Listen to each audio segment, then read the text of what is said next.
আসসালামু আলাইকুম। আপনারা কেমন আছেন? আলহামদুলিল্লাহ আমি ভালো আছি। আজ আমি রান্না করেছিলাম পটলের সঙ্গে কাঁঠালের বিচি দিয়ে মাছের ঝোল। জাতীয় ফল কাঁঠালের মধ্যে রয়েছে আয়রন, ভিটামিন, পুষ্টি। কাঁচা কাঁঠাল অনেক টেস্টফুল একটা সবজি, পাকার পর ভিটামিনে ভরপুর, আর বীজ আয়রন আর পুষ্টিতে সেরা। যেভাবে কেটেছি আর এভাবে কেটে নিয়ে পরিষ্কার করে প্রেসারে দিয়ে দিতে হবে। আসলে আমি প্রেসারে রান্না করতে ভালোবাসি, সময় এবং গ্যাস দুটাই সাশ্রয়। সবজির পরিমাণ দেখে আমি মশলা দিয়েছি। মশলা আর সবজি কখনো মেপে করা যায় না।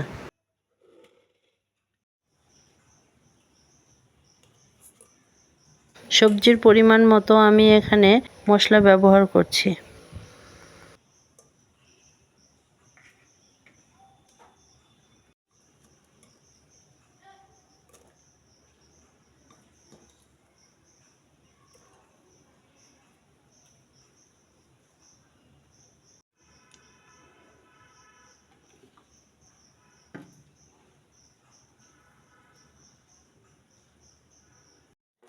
এখন আমি প্রেসার কুকারের ঢাকনা বন্ধ করে একটা সিটি দিয়ে নিব।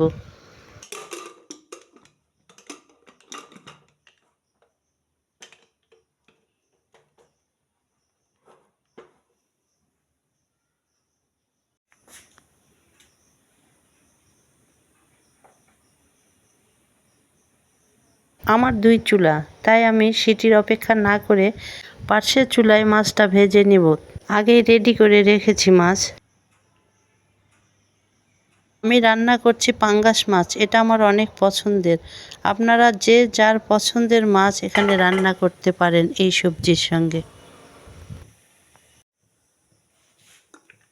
পাঙ্গাস মাছের কথা শুনলে অনেকেই কেমন যেন একটা ভাব করেন, কিন্তু পাঙ্গাস মাছে প্রচুর পরিমাণ ওমেগা আছে। এই ওমেগা শর্ট থাকার জন্য মানবদেহে হাড় খোয়ানোর রোগ বেড়েই যাচ্ছে। আর এই মাছের মধ্যে ওমেগা আছে যা হাড় খোয়ানো প্রতিরোধ ক্ষমতা অনেক বেশি। পাঙ্গাস মাছ এবং সামুদ্রিক মাছ সাবুর মধ্যেও প্রচুর পরিমাণ ওমেগা আছে যা আমাদের শরীরের হাড় খোয়ানো থেকে রক্ষা করে।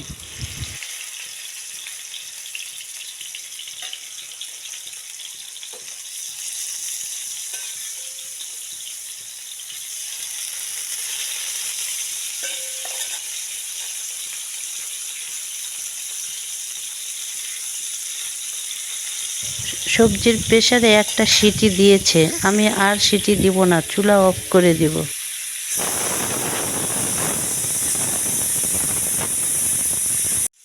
মাছ আমি খুব বেশি ভাজবো না, হালকা করে একটু ভেজে নিব, কারণ এইভাবে ভেজে নিয়ে রান্না করলে মাছের গন্ধটা অনেক সুন্দর হয়। মাছের যে একটা নিজস্ব গন্ধ আছে সেটাও পালিয়ে যায়।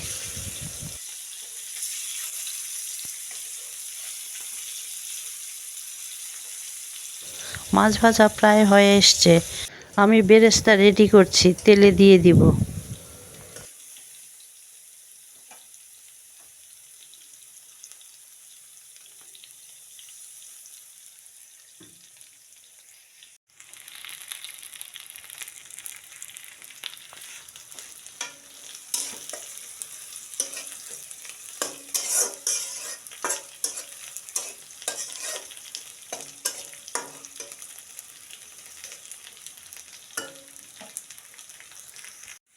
বেরেস্তাও হয়ে আসছে, এখন আমি জিরা দিয়ে দিলাম।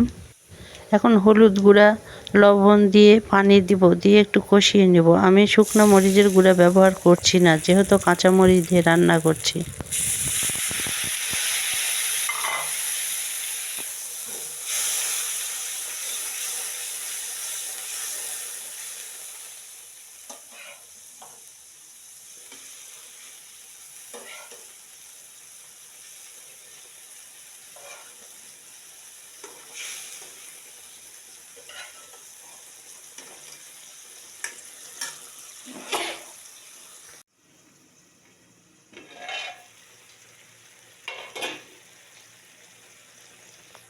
এখন মাছ একটু উল্টিয়ে দিব।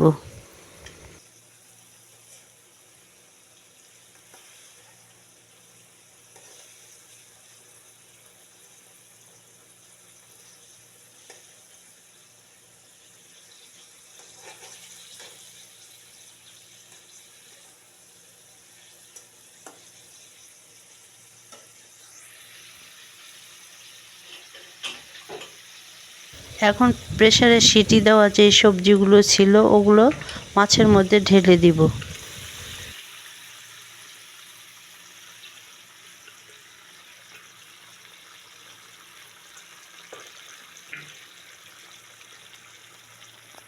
সবজিগুলো ছলনার সাহায্যে চারদিকে ছড়িয়ে দিব। আমি প্রেসার কুকার ধুয়ে একটু পানি দিয়েছি, ঝোল যেমন রাখবো সেই পরিমাণ মতো। আপনারা কেমন ঝোল রাখবেন সেই পরিমাণ মতো পানি দিয়ে দিবেন। এখন লবণ মরিচ টেস্ট করে নেবেন। খুব সহজেই হয়ে গেল পটলের সঙ্গে কাঁঠালের বিচি দিয়ে মাছের ঝোল। আপনারাও বাসায় ট্রাই করবেন এবং কমেন্ট করে জানাবেন কেমন লেগেছে খেতে। সবাই ভালো থাকবেন। আল্লাহ হাফেজ।